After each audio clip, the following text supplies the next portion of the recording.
Well, over the past 2 years, we have sent as many as 35 communications to the government of Iran through the permanent mission in Geneva.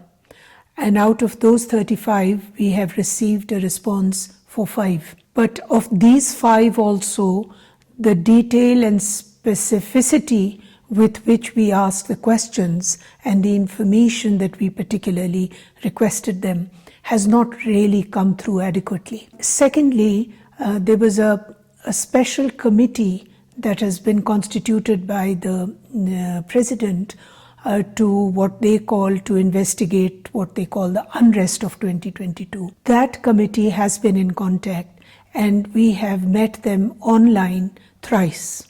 We requested very detailed information and we had questions. Now the reason why we had very specific questions and we were hoping to get very specific concrete answers was because we are an investigative body and we follow a methodology that is of the United Nations. We need to have at least one primary source corroborated by at least 1 or 2 other direct sources. And so, unfortunately, until and unless we have that kind of direct evidence, which we can corroborate by some secondary evidence, then we are unable to use that material towards our investigations. And unfortunately, because the responses of the special committee were, a lot of it was very wordy and very kind of just sort of general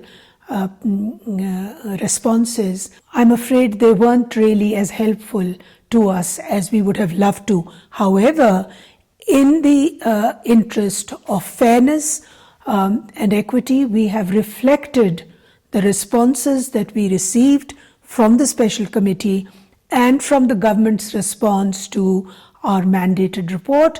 We have reflected that. They're a sovereign state, so a government. So if they do not want to respond to the specific questions and give us the documentation so that we can authenticate that whatever is being said by them is actually reflected also in authentic government documentation, I'm afraid we're unable to take that on board. We were saying that the government at all levels is obviously responsible for the violations of human rights, for the injuries and killings of protesters alleged to have been by the security forces, by the IRGC, by the whole range of government apparatus.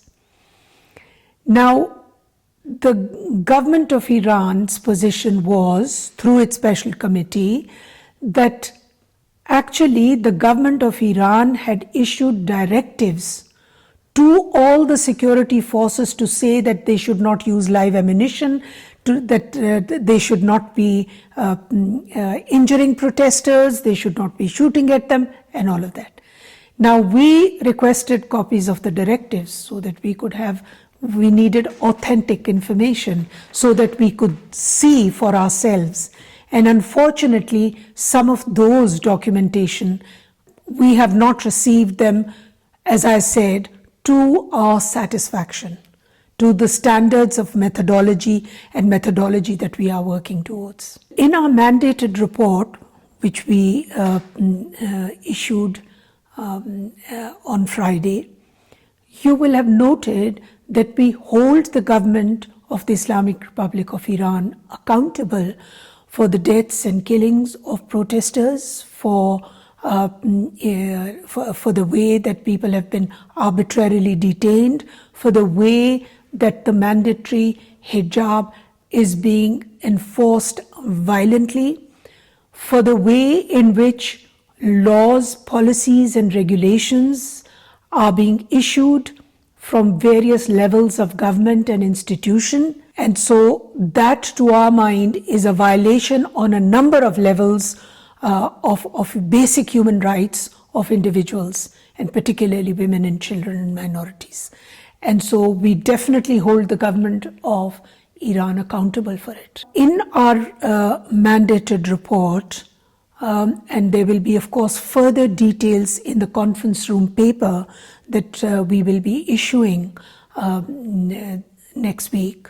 We have made it very clear that because the government of the Islamic Republic of Iran is accountable, and therefore there is a roadmap for accountability in our mandated report as well as the CRP, where we have said that victims are, according to international law, they have the right to not only international human rights law but international criminal law, that they have the right to truth, justice, and reparations. And what this means is that there are various levels at which the accountability mechanism works to provide reparation and compensation for the harm, injuries, and deaths that have been suffered by the people of Iran, by the victims' families, by their loved ones, and by the communities. So there is a range of mechanisms that do come forward. And each one depends on the kind of harm and suffering that these people have suffered. So, for example, for the truth-telling, now I'll start with the ones that have been also engaged with in other parts of the world, such as South Africa and in parts of Latin America, and they're ongoing, is telling the truth. So for the victims, it is in their families, and for the communities at large, it is very important that the truth be told. That these people were not just rioters, they were not just troublemongers who were running riot on the streets of Iran. No, these were people who were fighting for their rights. And these rights were protected rights under national and international law. So the truth to be told, for the government of Iran to come forward and acknowledge the fact that these were not rioters, these were protesters that were actually fighting for their rights, and what they were doing, freedom of expression, freedom of assembly, asking for their rights, this is not an offense. It's not a crime under either national or international law. And so therefore, that's the first part. Getting justice for the death and injuries of their loved ones is another very, very important part of the accountability process. And so here again, through judicial means, through court procedures, this is the second sort of element or another element of accountability. This is what the victims demand.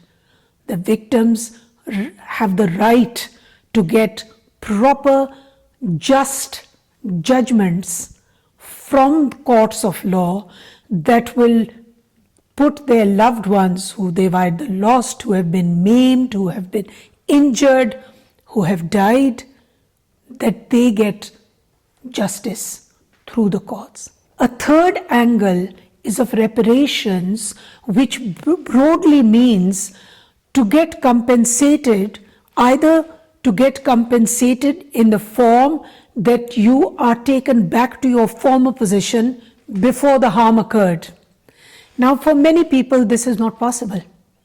If you have been injured, if you have been maimed for life, if you have been blinded for life, nobody can bring back your arm and your leg and your eyes or your life. However, there can be reparations. There can be financial, there can be psychosocial, there can be rehabilitative means through which the victims and their families can actually get compensation. And this includes also monetary compensation. Because if people have lost their eyes and their limbs and their ability to work and to earn a living, then obviously it is the duty of the government that inflicted that on them to provide them with that compensation. in quite some detail as to what the different ways and mechanisms could be. Yes, it is a challenge. However, there are many means through national, regional, international organizations, United Nations, Human Rights Council and others, through which we believe that at least we have to make an effort to set up those procedures and processes so that victims and those who suffered harm, both inside Iran as well as outside Iran, do get their fair share of reparations. There are what I would call the very stark physical weapons in the form of arms and ammunitions and shooting and metal pellets and other forms. There's arrest and detention. There's torture.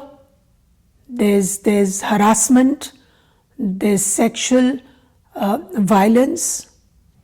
There's arbitrary detention. But at the same time, in addition to this, there are those summary judgments without a fair trial, without access to a lawyer, without due process. That's also a weapon. Thirdly, there's the weapon which is psychosocial, which is emotional. And that, I think, is a very lethal weapon. Surveillance and through technology is another weapon that we saw that the government of Iran used most liberally. Facial recognition techniques through surveillance. All of these are such a wide range of weapons that the government of Iran has used. I think from the evidence that we received, that they were live ammunition, that they were really of that high grade weapons that are used in warfare. So we have evidence of that. We have evidence of pellets, metal pellets, rubber pellets, where especially those that were used for blinding. So we have those weapons. So you have weapons that are lethal in and of themselves. But you have weapons that may be less lethal, but the manner in which they are used makes them very lethal. So we have evidence of both. During our investigation, we found that ethnic and religious minorities were disproportionately affected in these protests, during these protests, in the government's response to the protests. We found that in minority areas, there was more lethal use of weapons and force.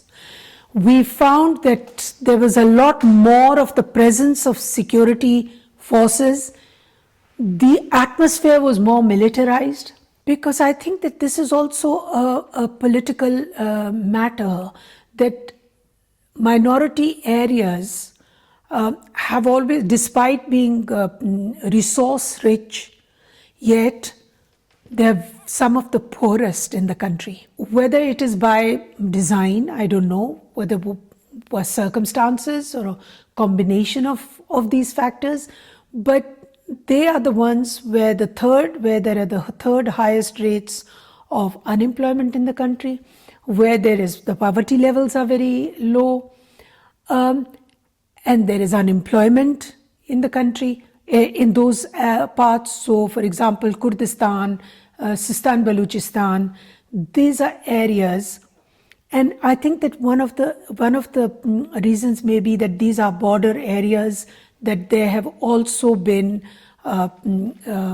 voices that have made demands of their political rights.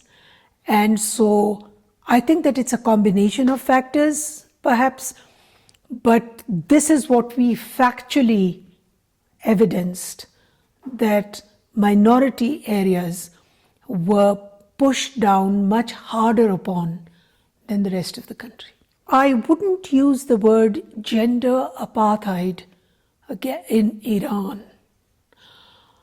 And we, in our report, have preferred to use the word gender persecution.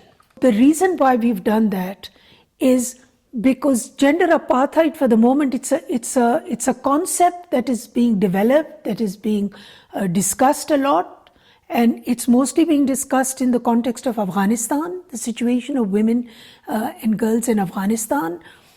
And we have to remember that Iran and Afghanistan are not similar, that the historically higher levels of women's education, women's empowerment, participation, and so on, have been at a very different level historically. So despite the laws and the policies of the mandatory hijab and the discrimination that is there, we still do not believe that we could use the word gender apartheid when it comes to the women and girls in Iran. When we use the word apartheid, it's like completely blocking away those people against whom the apartheid is being implemented, such as in South Africa, for example. So you're living in two different worlds, absolutely, with absolutely no chance of any kind of rights, any kind of redress, and so on. Gender persecution means that you are being discriminated against and persecuted on the basis of the fact that you are a woman. So it is on the basis of gender. However, this is persecutory and it is not completely cut off from the rest of society. So I think that legally, persecution is a word that on the legal front I would be more comfortable to use. In our second year, whilst we did not find the level because the protests were ebbing away, they were dying down, and of course the repression and suppression was of such a nature that slowly and gradually things calmed down a bit. However, we have found that the persecutory nature of the suppression by the government of Iran and their institutions continues, although it continues in different forms. For example, what we found very shocking in the second year of our mandate was the mock executions. The other thing that we found is that the surveillance and the use of technology, that I think is also quite shocking. And for example, because it is completely focused on women and girls, and trying to implement the mandatory hijab. So if a woman is not wearing a hijab, it just doesn't only mean that she's not wearing a hijab and she'll be fined for that, or her car will be impounded and confiscated and she'll be fined and so on, or arrested. But it goes much further than that. The Nazar app, which is an app which the mission has evidence of, is this app through which even ordinary citizens can apply and be vetted, and they can monitor the movement of women, and they can report to say if the woman is wearing a proper hijab or not, and the authorities can then come and confiscate her car or vehicle, and she can be fined and she can be imprisoned. But also the socio-economic impact of that we found really shocking, because that means that a person can't get a job, you can't go into university, you can't, even SIMs have been blocked, bank accounts have been blocked on the basis of this surveillance. So these, I think at least these two things are something which we found quite shocking in this present mandate in the second year. The fact that when we spoke to witnesses or survivors or former detainees, when we spoke to them, those inside Iran, and they say that despite what has happened, we will continue because this is our country. It's our country, it's our soil, it's our territory. We're not going to leave.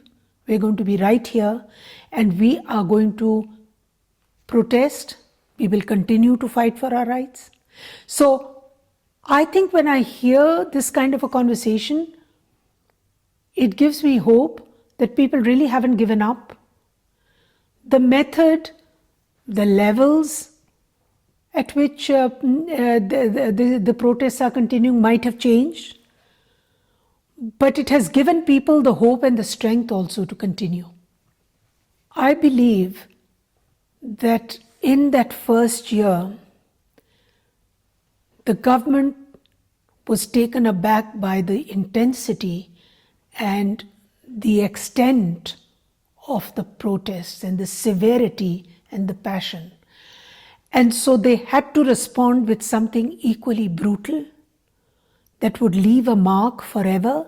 From all the evidence that we have received, I mean, we have met and interviewed and spoken to and seen with our own eyes dozens of people who have been blinded.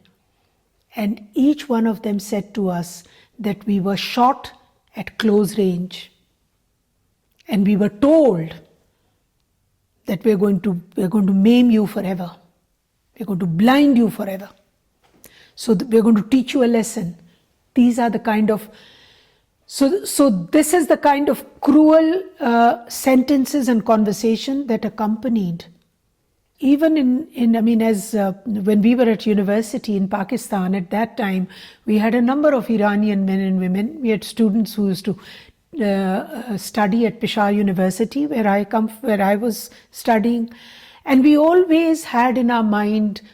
I was always in awe of the Farsi language, of the beauty, of the poetry, of the civilization, of the culture, the finesse with which the Iranians did everything. And since then, I have sporadically met with and known a number of Iranian people. But I think that these 2 years on the mandate and meeting hundreds of Iranians of different walks of life, my respect for the Iranian nation has increased hundreds of times. Because despite the suffering, despite the trauma, they have not lost that sense of culture and civilization, and the way they have spoken has always been very measured. And for people who have suffered so much, who have lost everything, these were all survivors and these were victims. And not for a single moment did I see them lose their dignity. So for me, I think I have really, my respect for the Iranian nation has gone up, for the Iranian people has gone up.